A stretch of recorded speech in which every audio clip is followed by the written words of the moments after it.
Senhor, meus irmãos. Amém? Se você puder se colocar de pé um instante só, para nós lermos a palavra do Senhor. Abra sua Bíblia aí, no Evangelho de Jesus Cristo, segundo escreveu Lucas. Nós vamos ler capítulo de número 7, verso 36 a seguir.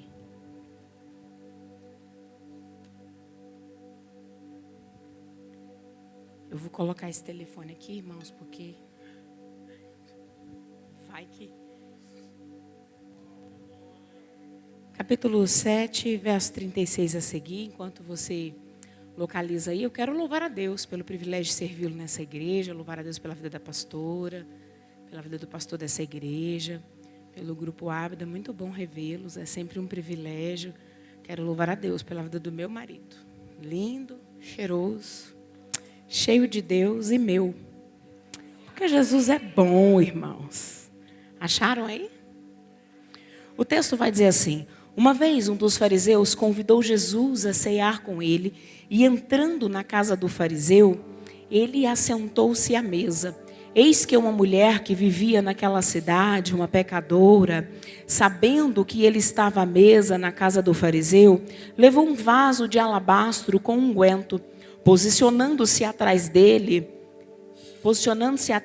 chorando aos seus pés, começou a regar-lhe os pés com suas lágrimas e enxugá-los com os cabelos, e beijava-o afetuosamente os pés e ungia com unguento.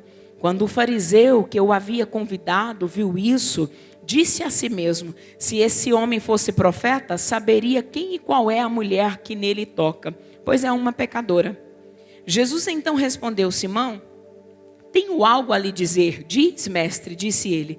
Certo credor tinha 2 devedores. Um lhe devia 500 denários e o outro 50. Nenhum dos 2 tinha como pagar a dívida, e a dívida de ambos lhe foi perdoada. Diz a mim, pois, qual deles amará mais? Simão então respondeu: mestre, tenho para mim que aquele que teve a dívida maior perdoada. Julgastes bem, disse Jesus. Em seguida voltou-se para a mulher e disse a Simão: vê esta mulher? Entrei em tua casa e não me destes água para lavar os pés, mas ela regou os meus pés com suas lágrimas e enxugou com os seus cabelos. Não me beijastes, mas ela, desde que entrei aqui, não cessa de beijar os meus pés. Não me ungiu a cabeça com óleo, mas ela derramou unguento em meus pés, aleluia. Por isso eu te digo que os muitos pecados dela são perdoados, porque muito amou, mas aquele a quem pouco é perdoado, pouco ama. Então Jesus disse a ela: os seus pecados estão perdoados. Os que estavam à mesa começaram a dizer entre si: quem é esse que até pecado perdoa? E Jesus então disse à mulher: a tua fé te salvou, vá em paz. Aleluia. Vamos orar? Nessa oração que vai anteceder a palavra, que você possa dizer assim: Senhor, coloca a minha mente cativa ao céu nesse momento, para que eu não me distraia e não perca nada daquilo que o Senhor ainda tem para me entregar nesta noite. Paizinho querido, nós queremos glorificar e exaltar ao teu santo nome nessa hora. Nós nos reunimos como igreja e sendo igreja nesse lugar. Senhor, nós viemos aqui para te glorificar. Reconhecemos a tua soberania e sabemos que tudo vem de ti. Pai, coloca nossa mente cativa ao céu nesse momento. E se porventura ainda há no nosso meio alguém cansado, oprimido, enfermo, angustiado, abatido, ansioso, preocupado, que tudo que não provém de ti seja lançado por terra. Nós reconhecemos que é por intermédio da palavra, que a palavra cura, transforma, restaura, liberta, edifica, exorta.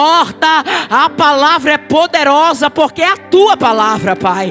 Continue falando conosco. Nós oramos assim em concordância no nome de Jesus, amém? Senta aí adorando ao Senhor. Aleluia. Glória a Deus.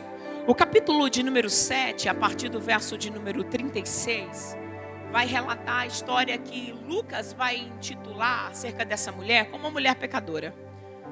É algo que para o povo judeu seria um exagero de adoração, aquilo que ela faz.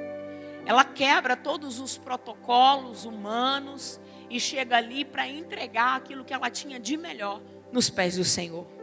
Simão, fariseu, ele vai convidar Jesus para uma refeição. E uma refeição para um judeu é algo extremamente importante. Seja uma festa ou seja simplesmente um jantar ou um lanche. É algo extremamente importante. Porque a mesa, o princípio da mesa, é um princípio que não pode ser quebrado para eles. Porque mesa é lugar de comunhão, mesa é instituição bíblica, mesa é lugar de pão partido, mesa é lugar de nivelamento, mesa é lugar de cura, mesa é lugar de restauração. Por isso que o lugar do teu filho jantar não é trancado dentro do quarto, é a mesa. Amém? Ele vai convidar Jesus e quando nós escutamos esse nome, fariseu, parece que automaticamente a gente pensa que é uma pessoa ruim, que é alguém ruim, pastor. Porque nós crescemos ouvindo isso, seu fariseu, né? Na verdade, os fariseus eram os teólogos daquele tempo. Aqueles que compreendiam acerca da lei mosaica, acerca dos costumes rabínicos. Eram aqueles que estudavam a Torá, aqueles que tinham conhecimento. O grande problema dos fariseus é que na maioria deles, eles tinham conhecimento, mas eram vazios de entendimento acerca do Messias. E não reconheciam Jesus como o Messias, que de fato ele veio e brevemente voltará. O grande problema dos fariseus, na sua maioria, é que eram cheios de si e vazios de Deus. E como a Bíblia é atemporal, eu tenho que aplicar ela para esse domingo. O grande problema de muita gente nos dias de hoje é que tem muito conhecimento e acha que não precisa mais ler a Bíblia. Afinal de contas, minha agenda já está cheia. Para que eu vou me sujeitar? Afinal de contas, para que eu preciso obedecer? E esse negócio de dizimar, de ofertar, contribuir com a construção, eu faço como eu quero, do jeito que eu quero. Tem um diploma espendurado na parede e acha que está tudo bem. Não se engane, porque dom é diferente de fruto do Espírito Santo. Tem gente que tem dom, mas não tem fruto. E dom sem fruto é uma carroça barulhenta, meu irmão. O que leva a gente para o céu não é dom, é fruto. É fruto. Aleluia. Cheio de si e vazio de Deus. É gente que tem boa oratória, e me desculpe, sabe? E de repente tem até presença de palco, só que não tem vida de santidade. Eu tenho muita dificuldade de indicar alguém, quando de repente eu não posso atender uma agenda e alguém diz, me indica aí alguém. Tem duas pessoas que eu indico e as duas congregam junto comigo. As duas eu participo da mesa que elas sentam. As duas conhecem minha vida, eu conheço a vida delas. São mulheres crentes, dizimistas, ofertantes, mulher de um homem só. Porque não adianta falar bem se está no 5º casamento e nunca respeitou o marido que Deus deu. Não adianta dizer que é santa mulher de Deus se não sai da roda da fofoca. Não adianta dizer que é santo homem de Deus se o comportamento dele está dizendo o contrário. Eu não estou preocupado se a palavra está te agradando, meu irmão. O meu compromisso é com Deus que eu sirvo. Fariseu dos dias de hoje, cheio de si e vazio de Deus. Aí ele vai dizer, eu quero Jesus aqui em casa. E a gente de repente pensa assim, não, mas ele era um camarada muito gente boa, porque afinal de contas quem é Jesus? O problema é que tem gente que quer Jesus para dizer, para ter o status de dizer, não, ele está lá em casa. Afinal de contas, eu sou evangélica, eu sou gospel. Escutei isso esses dias, eu sou gospel. Eu falei, como assim eu sou gospel? Eu sou crente. Até o diabo é crente, meu irmão. Porque crente é aquele que crê. O problema é o comportamento. Atos capítulo de número 9 vai contar a história de uma discípula chamada Dorcas, ou numa variação linguística, Tabita. E o texto vai dizer que aquela mulher era discípula. E é tão extraordinário, pastora, porque a Bíblia não diz discípula de quem. Só que logo em seguida vem relatando acerca das obras e dos feitos dela. E quando o texto relata acerca das obras e dos feitos, nós compreendemos a quem ela serve. Porque o seu comportamento entrega quem você serve. A sua conduta entrega quem você serve. Aleluia, aleluia. O texto vai dizer assim que ele convida Jesus. Jesus está na casa. É bom ter Jesus em casa, irmãos? Sim ou não? Se é. Melhor do que ter ele na casa. O texto diz que ele está à mesa. É muito bom ter Jesus em casa. Melhor do que ter ele na casa é ter ele na mesa. Possivelmente, historicamente falando, ele está no canto, numa mesa destinada às crianças. O texto bíblico vai dizer que Jesus está ali. Entenda, ele está na casa, ele está na mesa, só que ele não é o convidado de honra daquele ambiente.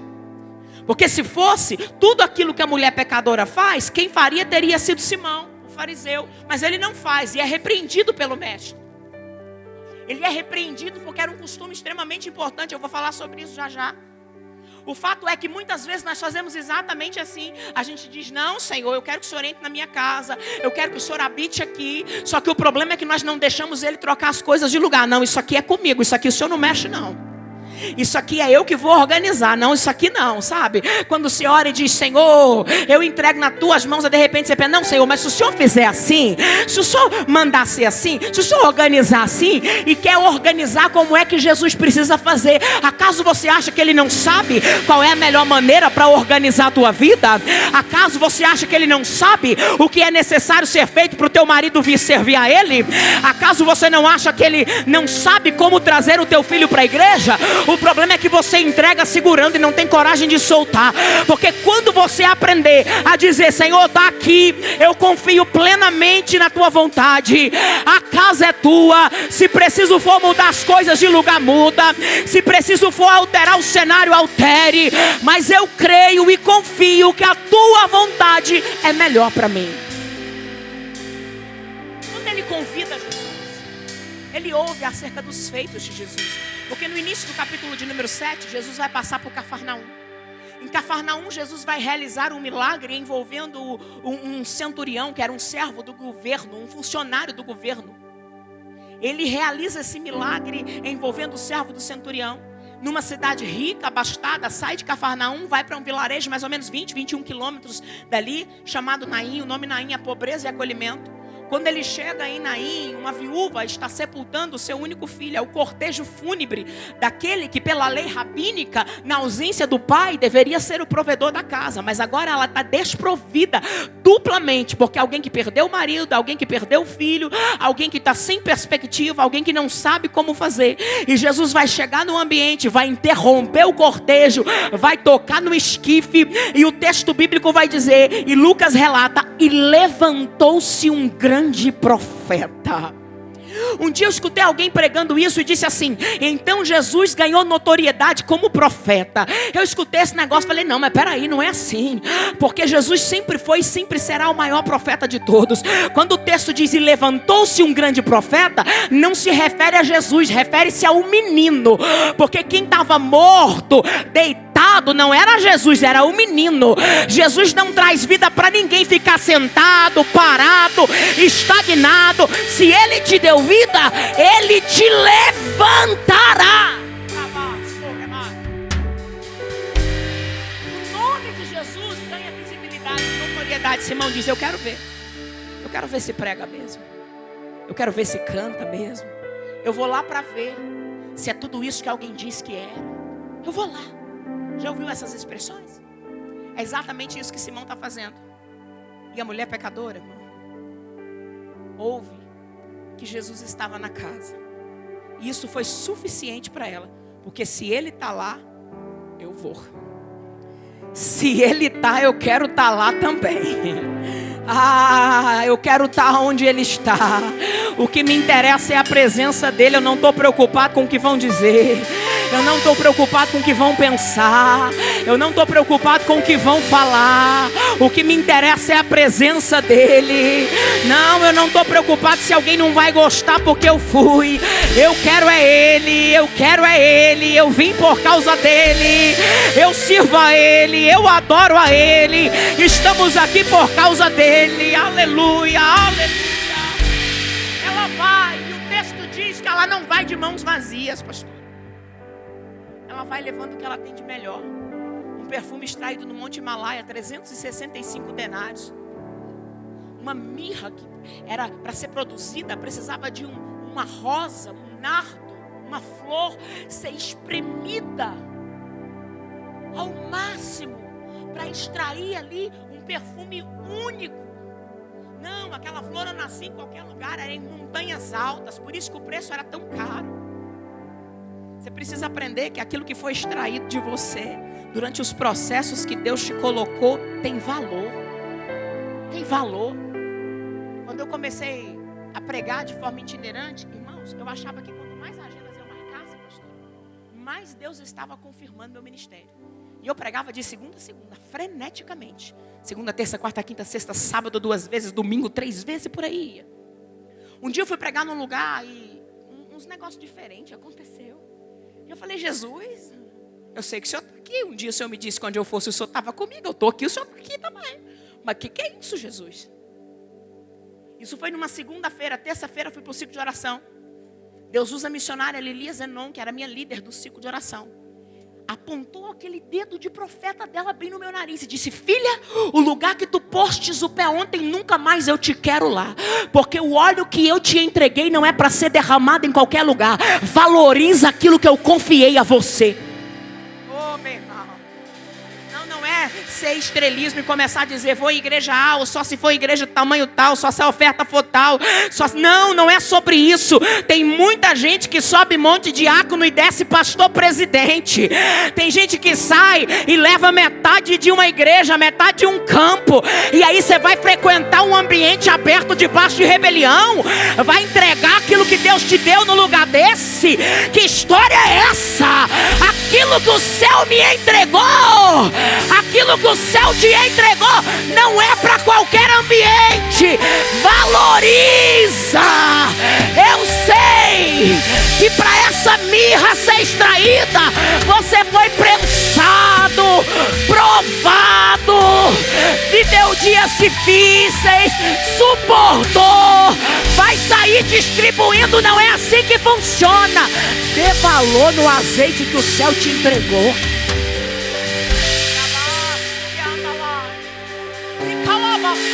Missionária, mas lá cresceu, lá tá grande. Meu irmão, tem lugar que é inchado, é diferente de crescimento. Você precisa aprender isso. Para de ser ludibriado. Por favor, procure, sabe, estar em um lugar bíblico. Isso é importante demais. Ela leva o que ela tem de melhor. Procura daqui, procura dali. Eu imagino ela virando para as amigas dizendo, Jesus está lá, eu vou. E alguém dizendo, louca, você sabe tua fama, né? Você vai chegar lá, minha filha, ninguém te quer. Não, eu vou, Jesus está lá. Porque quem sai decidido para adorar, meu irmão, não tem cara feia quem peça ele. Quem sai decidido a adorar, a entregar, não, você não está entendendo. Quem sai de casa decidido a entregar culto, não estou dizendo assistir culto, estou dizendo entregar culto. Meu irmão, ele chega, ele dobra o joelho e tem gratidão na alma dele. Ele chega, ele levanta a mão, ele pula, ele roda, ele fala em língua estranha, ele chora. Ele não está preocupado com o que a direita pensa, com o que a esquerda pensa, com o que o irmão de trás está achando. Eu vim para entregar e nada vai impedir. E tem mais, eu não vim de mãos vazias. Eu vou entregar o que eu tenho de melhor.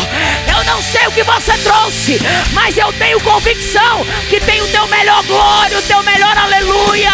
Tem mão levantada, tem gratidão na tua alma nesta noite. O que é que você trouxe para ele?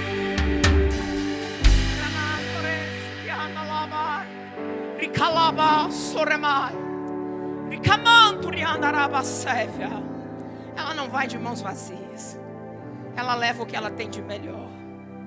Eu fico um pouco irritada. Eu sou colérica, tenho uma personalidade forte. Ainda bem que eu sou tratada pelo Espírito Santo. Fico um pouco irritada quando eu estou em algum lugar e alguém recebe a oportunidade. Geralmente acontece para cantar. E aí a pessoa chega apavorada, assustada. Ô irmão, não repara não, eu vou cantar qualquer coisinha aqui. Os irmãos me ajudam, tá? Porque não deu tempo de ensaiar. A vontade é de levantar a mão e falar, então senta. Então senta. Porque aqui não é lugar de qualquer coisa. É lugar de excelência. Não, qualquer coisa lá fora, aqui é com excelência. É o meu melhor glória, o meu melhor aleluia. Oh, é a minha melhor canção. Eu vou cantar como se daqui a pouco eu fosse cantar lá. Eu vou pregar como se fosse a minha última mensagem. Eu vou adorar como se fosse o meu último dia aqui. Oh, aleluia. Porque eu vim para entregar. Eu vim para entregar. Essa crise não vai atrapalhar a tua adoração. Esse medo não vai atrapalhar a tua entrega. Essa depressão não vai impedir você de levantar a mão para adorar. Nos pés dele tem cura.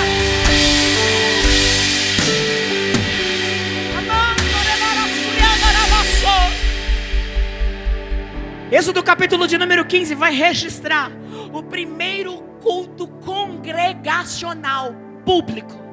Eles vão atravessar o mar. Moisés vai entoar uma canção. Ele lançou ao mar o cavalo e o cavaleiro. Ele vai começar a falar sobre a grandeza de Deus. Daí ele diz amém, a congregação diz amém. Aí de repente Miriam a profetiza, porque o texto vai dizer isso. Pega o pandeiro e diz: dá licença, Moisés, porque é minha vez de adorar. Ela começa a tocar pandeiro. Ela começa a repetir a canção. Ele lançou ao mar o cavalo e o cavaleiro. Ela dança, ela toca, as mulheres acompanham. Irmão, quando eu leio o Êxodo 15, a minha alma se aquece. Sabe por quê? O Egito levou daquele povo liberdade, dinheiro, saúde, escravizou teus filhos, escravizou os maridos. Mas quando eles atravessam o mar, que eu vejo eles adorando, eu entendo: Deus, o Egito pode até ter tirado ouro, prata, dinheiro, saúde, liberdade, mas não tem poder de calar uma adoração.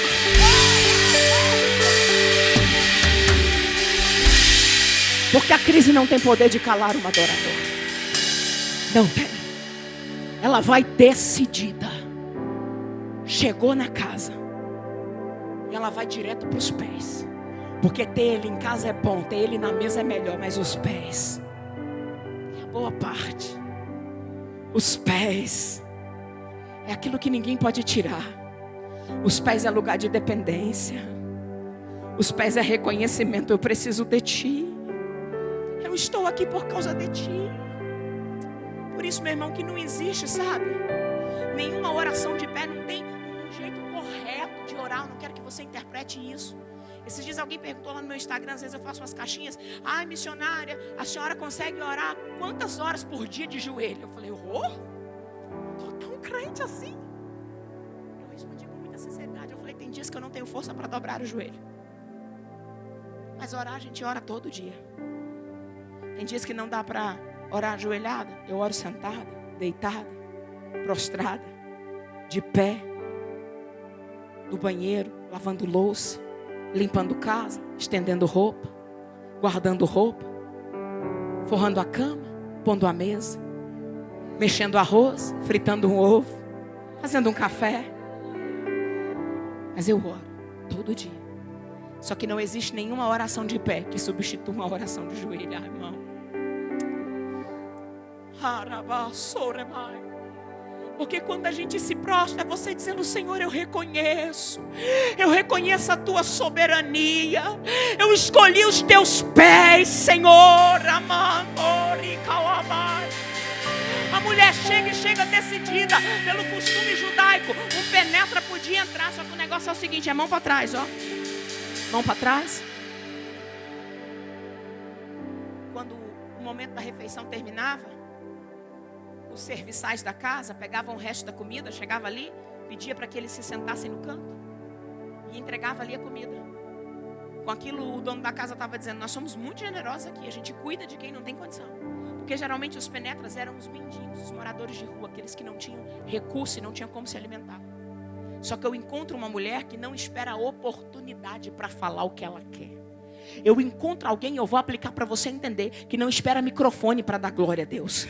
Eu encontro alguém que não espera oportunidade de liderança para poder servir. Eu encontro alguém, meu irmão, que serve, aleluia. Hoje pela manhã eu ministrava para alguns líderes da igreja presbiteriana renovada, e eu dizia para eles sobre Josué. Êxodo 33 vai dizer assim, que Josué não se apartava da porta da tenda da oração. E todas as vezes que a Bíblia vai falar sobre Josué, vai dizer: Josué, filho de Num, servo de Moisés. Josué, filho de Num, servo de Moisés. Todas as vezes. Só que no capítulo 24, quando Josué Josué faz o discurso final, que o texto vai encerrar, dizendo com quantos anos Josué morreu. Ali vai dizer: então Josué, filho de Num, servo do Senhor.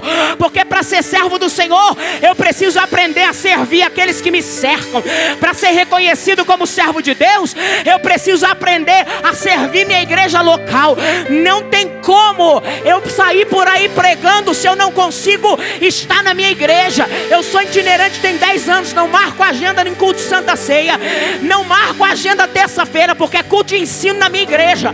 Porque não adianta querer estar de pé para ensinar se não senta para aprender. Ela entra, não espera a oportunidade, ela vai, se prostra. O texto diz assim, que ela lava os pés de Jesus com suas lágrimas. Eu gosto dessa versão da Almeida, porque diz assim que ela rega os pés de Jesus, seca com seus cabelos,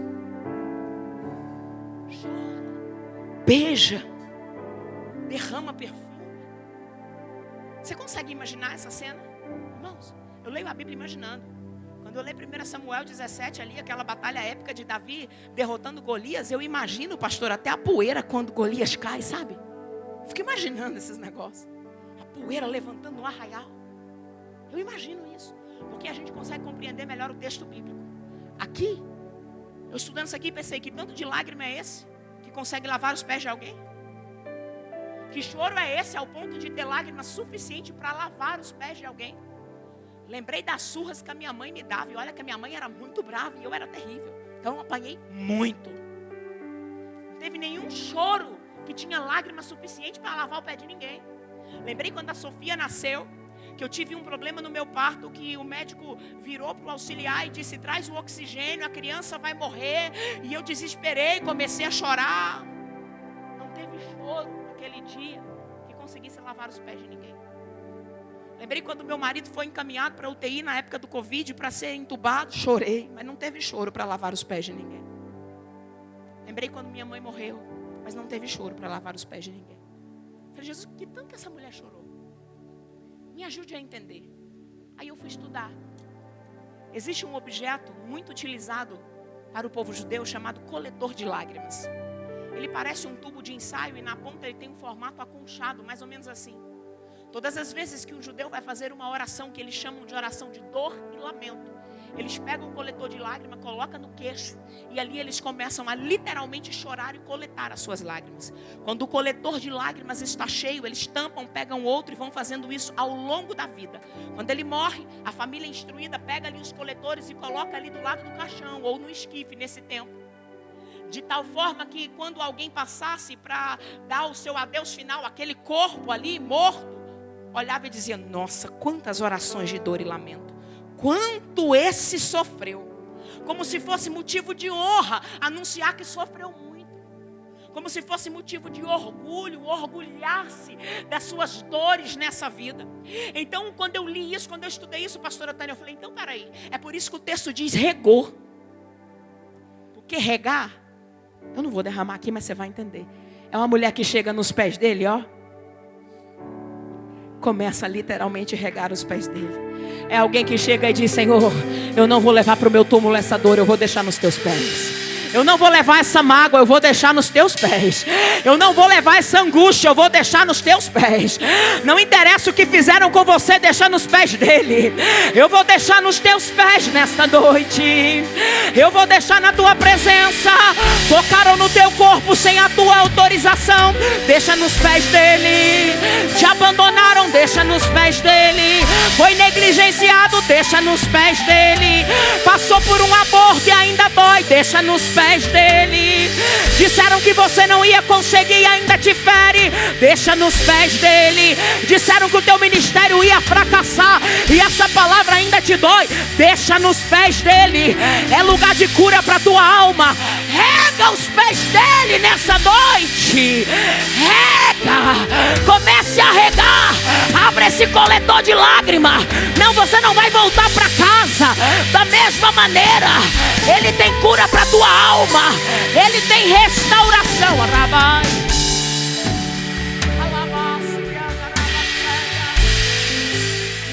esse coletor de lágrimas está cheio, não tá?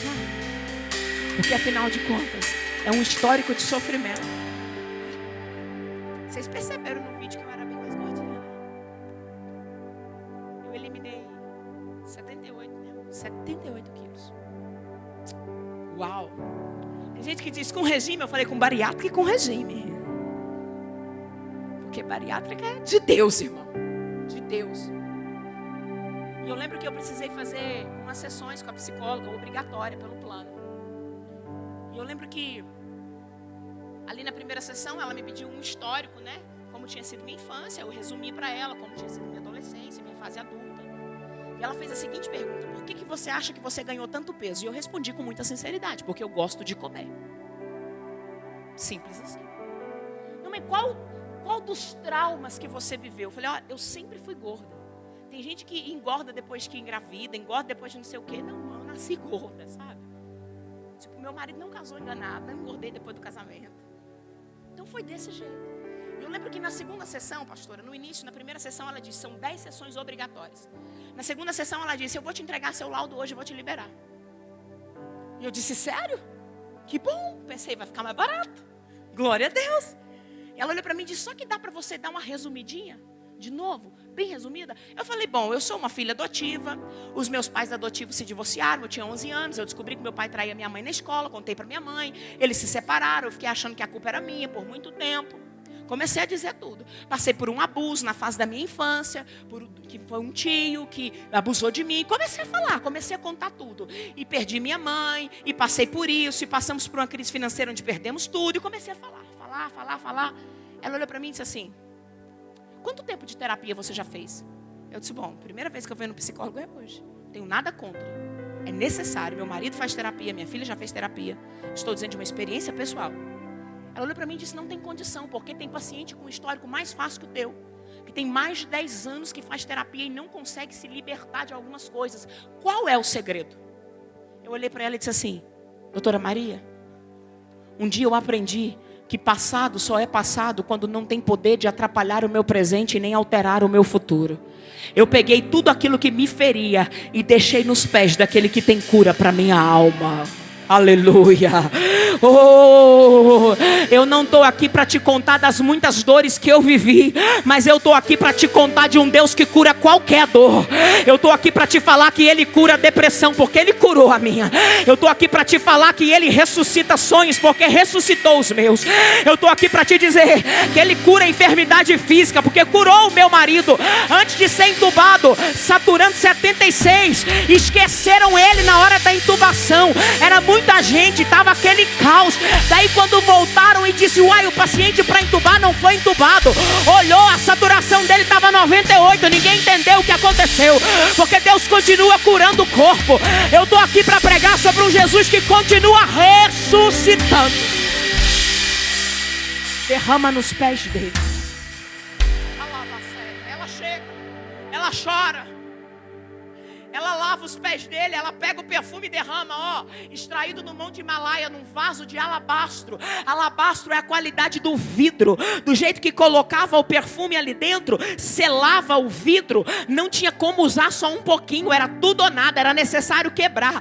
Quando alguém recebia alguém em casa, pegava um perfume, um unguento, um óleo e derramava na cabeça. A quantidade de óleo derramado significava o tempo que eu queria que o convidado ficasse na minha casa. Eu quero que fique pouco tempo, vou derramar só uma gotinha. Eu quero que fique um pouco mais, vou derramar mais gotinhas. Não, eu quero que fique um mês, eu vou derramar um pouquinho mais. Quando eu encontro uma mulher que pega e quebra tudo, é uma mulher que está dizendo: eu não quero que fique por um dia ou dois, eu quero que permaneça.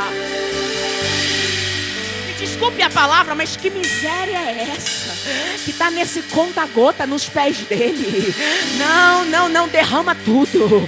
Derrama tudo. Porque quando nós dizemos: eu quero que o Senhor entre, eu quero que o Senhor faça, eu quero que o Senhor cure, eu quero que o Senhor liberte, eu quero que o Senhor restaure, eu quero que o Senhor organize, Ele entra e faz. Porque se diz assim, o fariseu está ali olhando e pensando: ele não é profeta. Ele está pensando acerca de Jesus. Acerca de quem? Ele não é profeta. Eu não encontro Jesus levantando dizendo, dá licença, você está falando de mim. Acabei de passar em Cafarnaum, realizei um milagre sem nem ver o doente. Acabei de passar em Naim, toquei ali no esquife, nem foi no morto, foi no esquife. E levantou-se um grande profeta, me respeita. Não, você não está entendendo. Eu sou aquele que acalma a tempestade. Entrei no barco de Pedro e disse, meu filho, lança essa rede aí. Foi tanto peixe que a rede começou a rasgar e o barco começou a afundar. E tem mais, eles nem quiseram peixe, largaram tudo para andar comigo. Aí você vem falar que eu não sou profeta? Não, eu não encontro Jesus falando nada disso, porque ele não precisa se justificar. Só que o texto vai dizer que quando o fariseu começa a pensar acerca da mulher, Jesus se levanta em defesa dela. Sabe por quê? Jesus tem ciúme de adorador.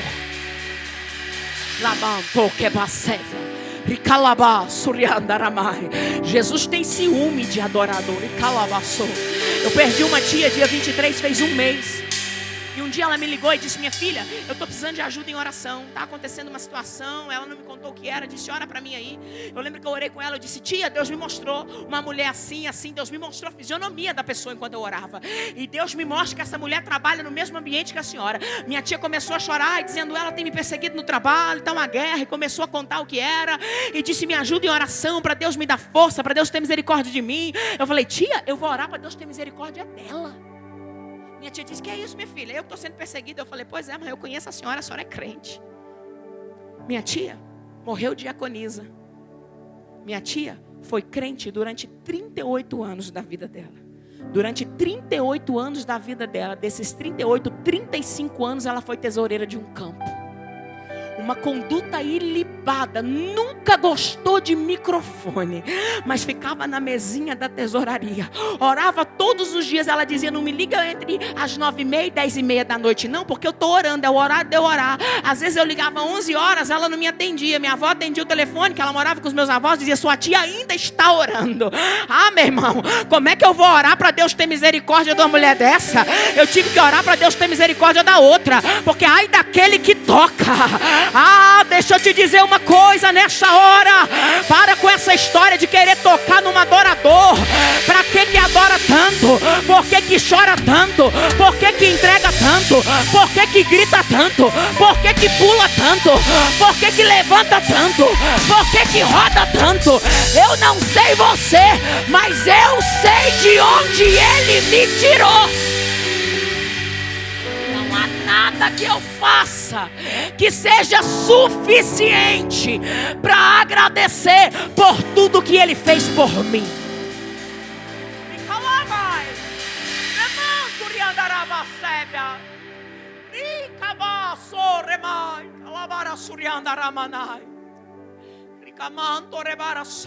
Eu tenho algo para lhe dizer. Simão, diz, mestre, fingido. Estava pensando agora que não era profeta, está chamando de mestre. Gente fingida é um problema, irmão. Fadiga que me dá de gente fingida. E ela diz, ai, irmã, a senhora emagreceu mesmo, né? E nas costas diz, mas continua gorda. Gente que olha e diz, gostei do teu cabelo. Aí quando você vira as costas, você viu que o cabelo dela tá feio. Ai, irmão, se não tem nada de bom para falar, fica calado. Não empresta sua boca para Satanás, não. Eu não sei o que a sua Bíblia diz, mas a minha diz que os mentirosos não herdarão o reino dos céus.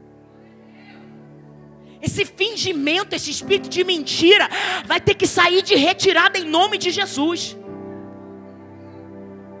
Simão, tinha 2 credores, um devia 500, o outro 50 denários. Ninguém podia pagar o preço. A dívida dos 2 foi perdoada. Quem é que vai amar mais? Suponho que aquele que teve a dívida maior perdoada. Julgastes bem. Ninguém podia pagar o preço. Eu não podia, você não podia, ninguém podia. Mas a dívida foi paga na cruz do Calvário. Vê esta mulher? Eu entrei na tua casa. Você não deu água para lavar os meus pés. Ela lavou com suas lágrimas e secou com seus cabelos. Você não me saudou com o ósculo, o beijo na testa ou na bochecha. Mas ela, desde que entrei aqui, não parou de beijar os meus pés. Você não ungiu minha cabeça com óleo, mas ela derramou o melhor perfume. Quando Jesus diz, desde que ela entrou aqui, ela não parou de me beijar, irmão, eu quero que você imagine comigo, tá? Se ela não parou de beijar, Jesus está repreendendo o fariseu e a mulher está assim, ó. O povo está olhando e está dizendo louca, e ela. O povo está olhando e está dizendo, para que isso? Alguém olhando com a cara feia, olhando torto. Alguém apontando o dedo. Deixa eu te dizer uma coisa. Porque gente que sai decidido, meu irmão, não tem cara feia que impeça ele de adorar. Ah, não tem. Não tem. Quem sai decidido a entregar, você não está entendendo. Oh, ele tem mão levantada, ele tem adoração nos lábios. E não vem com essa pra cima de mim. Esse é meu jeito, não gosto de levantar a mão, não gosto de dar glória, sou desse jeito. O teu jeito de adorar está errado e eu te provo na Bíblia. Salmo 84 vai dizer que todas as vezes que o Coraíta ia adorar ao Senhor, ele adorava em espírito, aquilo que é ligado com o céu, alma, psique, fonte das emoções, culto racional, mas ele também adorava com o corpo, porque tem que ter manifestação. Não, eu não entendo. Que história é essa de você dizer pra mim que vem pra adorar e não consegue abrir a boca, que veio pra adorar, mas não consegue dar glória, que veio pra adorar e fica o culto inteiro com essa cara de paisagem. O corpo tá aqui, mas a mente tá lá. Ei, espírito, alma e corpo. Espírito, alma e corpo.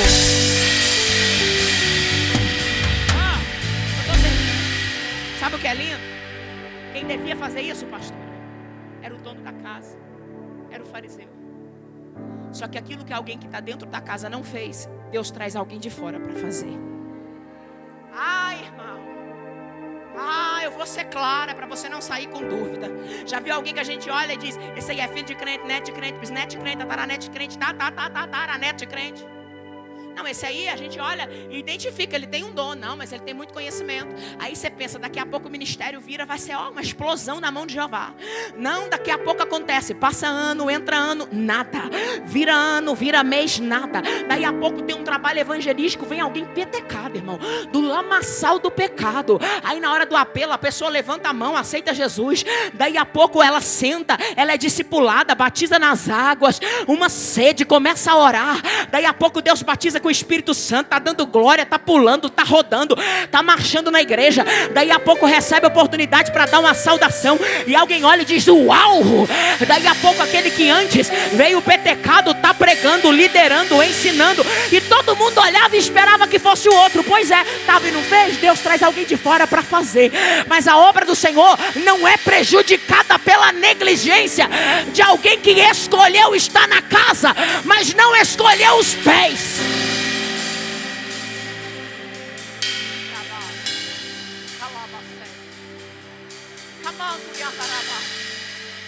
Jesus vai olhar para ela e vai dizer: os teus pecados estão perdoados. O povo começa a perguntar entre si: quem ele pensa que é para ter pecado perdoar? Mas não é assim, pastora Marina, uau, ele perdoa pecado. Não, é um tom de indignação. Quem ele acha que é para perdoar pecado? E Jesus encerra o assunto com a mulher, olhando para ela e dizendo: a tua fé te salvou. Vai em paz. Vai em paz. A palavra paz, a etimologia da palavra paz significa conta paga. Já viu quando você deve um negócio para alguém? Se você de fato é crente, irmão, se você deve. A gente é itinerante. Aí quando eu recebo uma oferta, a primeira coisa que Marcelo faz é pagar o dízimo. Paga o dízimo, depois que ele paga o dízimo, a gente vê o que dá para pagar. É escola de menino, é condomínio, é energia, é telefone. A gente vai pagando, porque ficar devendo é um problema, isso incomoda. Aí quando Jesus diz para ela: vai em paz, Jesus está dizendo: minha filha, levanta, porque eu já paguei o preço. Quando Jesus diz para ela: vai em paz, Jesus está dizendo para ela: vai ter gente na tua caminhada que vai dizer: conheço teu passado, eu sei quem você é, eu sei de onde você veio. Pois é, aquele que também me conheceu no passado, me recebeu nos pés. Se coloca de pé aí no teu lugar.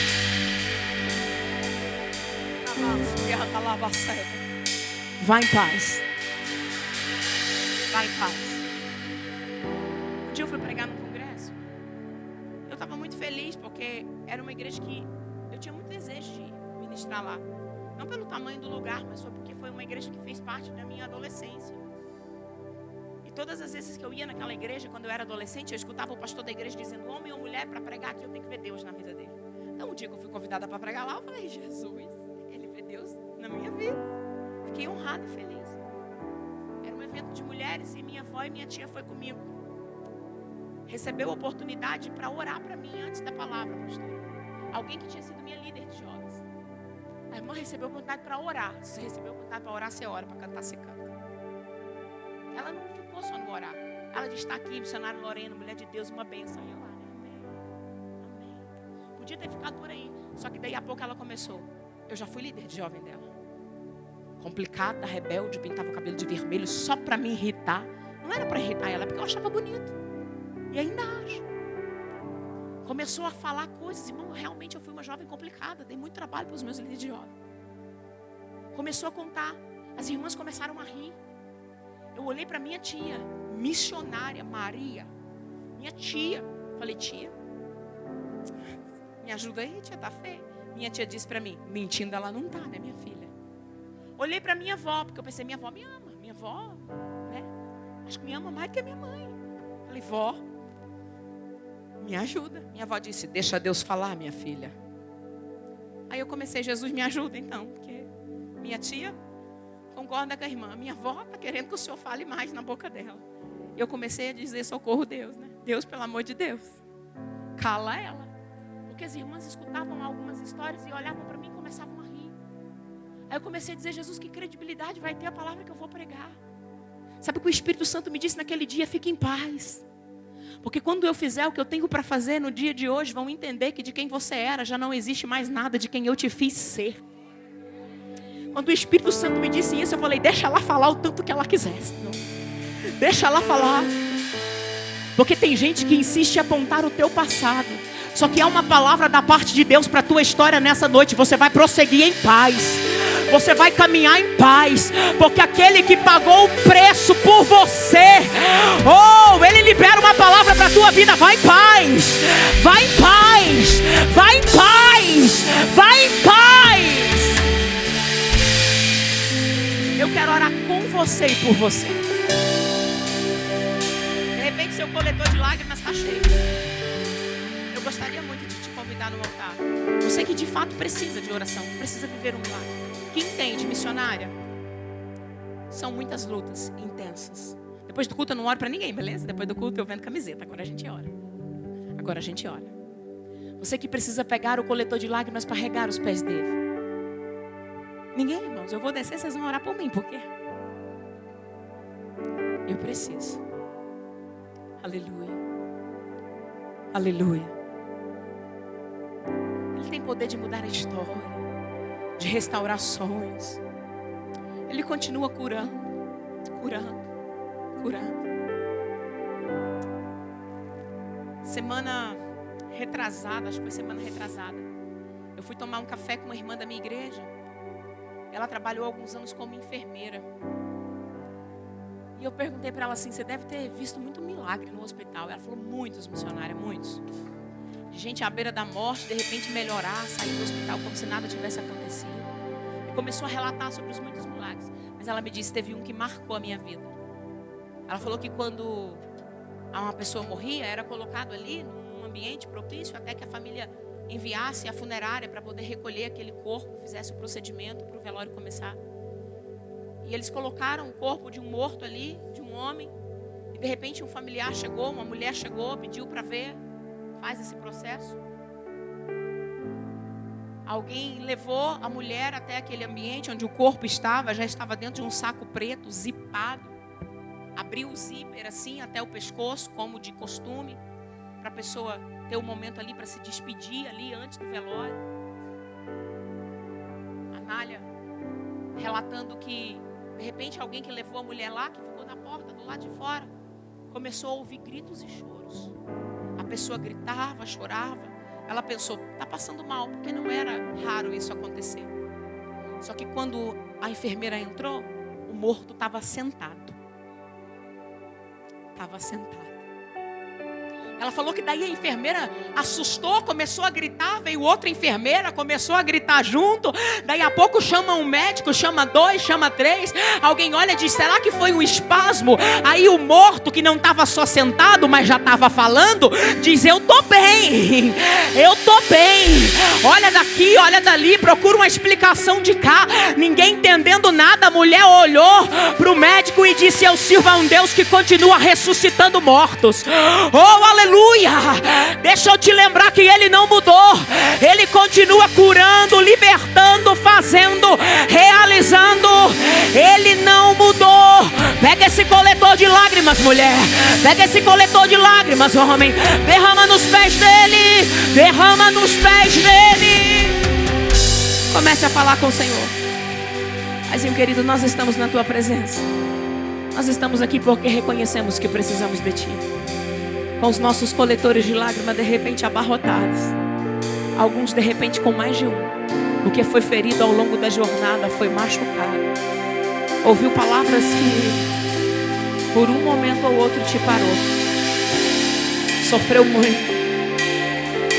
Passou por abusos, por traumas, por abandonos. Só que é noite de cura para a tua alma. É noite de resposta. Eu olho para ti, irmão. Eu vejo um microfone separado para tuas mãos. E o Senhor me diz assim: diga para ele que há um dom de ensino. É diferente, sabe o que Deus me mostra? Não é alguém que de repente prega em grandes congressos, prega para grandes públicos. Mas o que Deus me mostra é literalmente você ensinando com muita facilidade. O Senhor te entrega um dom chamado sabedoria e conhecimento. Ele está cessando a guerra. Porque até o dia de hoje tu tem vivido uma guerra muito intensa. Eu não sei em qual área da tua vida tem sido essa guerra, mas o Eterno manda te dizer: eu sou Deus que cessa a guerra ao teu favor.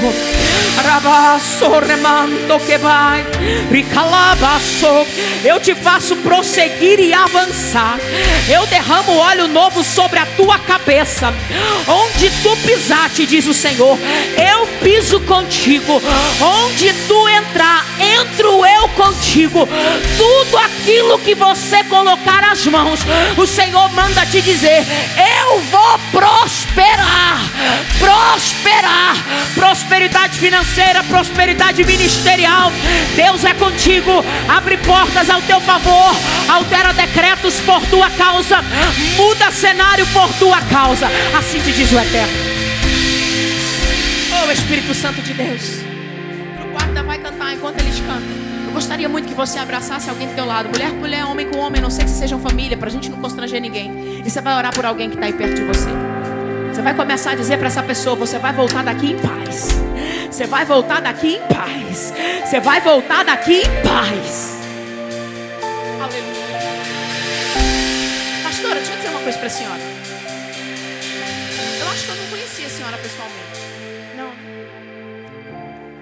Quando eu cheguei aqui, que eu te cumprimentei, o Senhor me disse assim: ela é uma mulher marcada por guerras. Já viveu muita coisa. Muita coisa. Muita mesmo. Quantas coisas. Só que Deus é um Deus que já fez tanto milagre na tua vida, que é por isso que você é tão intensa. Porque aquilo que alguns disseram, e até a medicina diz, Deus é Deus que faz. É Deus de Ana. É Deus de Ana, é por isso que escutem esse nome, Encontro de Anas, eu olho para ti enquanto eu falo isso e eu digo: Senhor, por que Deus de Ana? E Deus me disse: Lorena, não tem 11 anos que você ora para gerar de novo? Eu estou dizendo: sim, Senhor, 11 anos. Eu sou o Deus de Ana. Aquilo que foi com lágrimas, aquilo que tu tem, que foi com lágrimas, o Senhor manda te dizer: Tudo que eu confiei nas tuas mãos vai florescer. Vai florescer. Você vai colocar a mão no ventre de mulheres que querem gerar, pastora, e elas vão gerar. Elas vão gerar. Elas vão gerar. Deus usa tuas mãos para curar. Usa teu abraço para sarar. Usa o teu braço para levantar.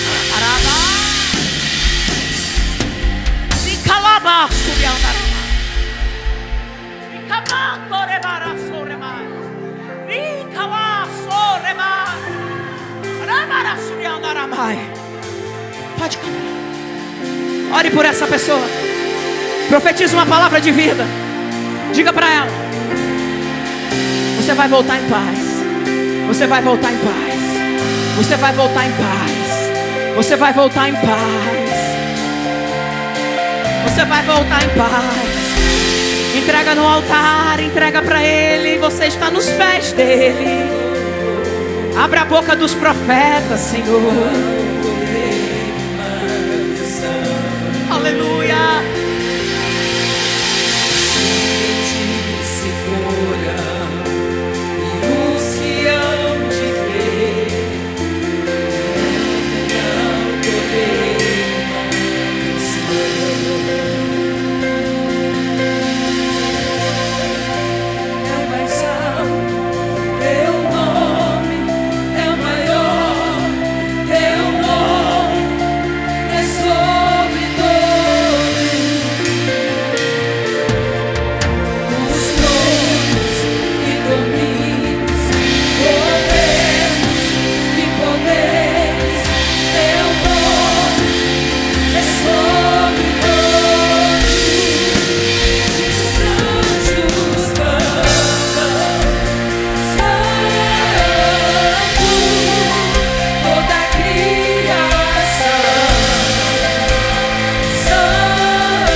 Levante as suas duas mãos o mais alto que você pode.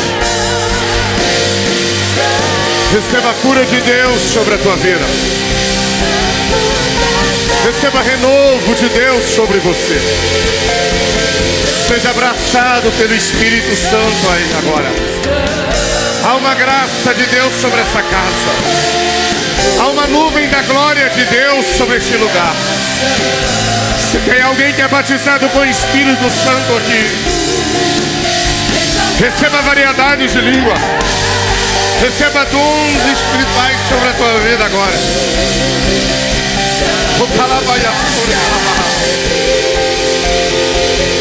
Deus está curando vidas aqui essa noite.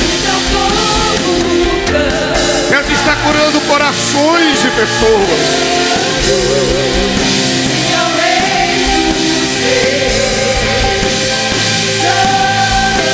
Receba força para continuar.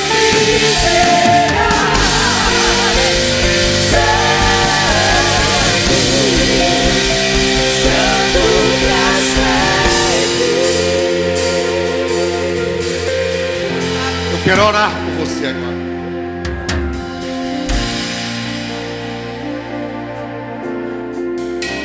Há uma graça de Deus nessa casa. Há uma unção de cura de cima desse altar que está sendo liberada sobre vidas. Eu não sei como você chegou nesse ambiente. E para mim o que importa não é como você chega, mas o que importa é como você sai. Porque todas as pessoas que chegaram até Jesus chegaram feridas, chegaram doentes, chegaram precisando de uma resposta, de um milagre, mas saíram daquele encontro curadas. Nós já vamos terminar, mas eu quero liberar sobre a sua vida. Você vai sair dessa noite com o seu milagre. Você vai sair dessa noite, desse culto, com a resposta de Deus. Se você pode, levante as duas mãos o mais alto que você consegue. O mais alto que você consegue. Se você tem um grito preso aí dentro, solta esse grito. Abra essa voz, abra essa boca. Enche essa casa de glória. Enche essa casa de adoração. Porque talvez você está aqui e o problema ficou na tua casa. Você está aqui, mas amanhã, segunda-feira, você volta para a sua rotina de trabalho. E talvez você está dizendo: meu Deus, o que eu vou viver esses dias? Mas Deus está dizendo: enquanto você está na casa adorando, eu visito. Enquanto você está na casa adorando, eu transformo alguém na tua família. Eu restauro, eu restauro alguém, eu curo alguém, eu saro alguém. Senhor, visite a casa deste homem agora. Visite a casa dessa mulher agora. Aonde tem alguém de mão levantada nessa noite. Eu não sei o problema, eu não posso resolver, mas visite agora. Sara este homem, Deus. Sara esta casa, Deus. Restaura, Senhor. Restaura a saúde. Restaura o casamento. Traga esperança. Traga recomeço. Traga novidade. Visite a empresa. Visite, Senhor. É o que eu declaro. Se nessa casa tem alguém fraco, se tem alguém sem força, o Senhor é o Deus que renova as forças. Eu declaro em nome de Jesus.